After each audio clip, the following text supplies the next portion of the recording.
Hello everyone, in this video, I will show you Mobimatter Esim. First, open the Mobimatter application and log in.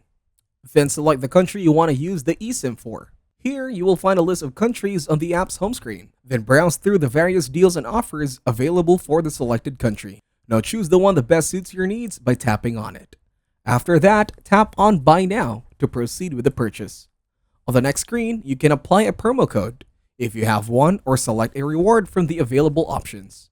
Next, tap on Proceed to continue with the purchase process.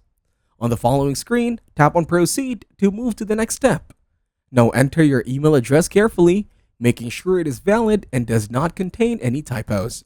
This email will be used to send you the eSIM details and confirmation.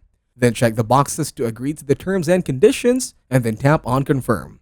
Now select your preferred payment method. You can choose to pay with Google Pay, debit, or credit.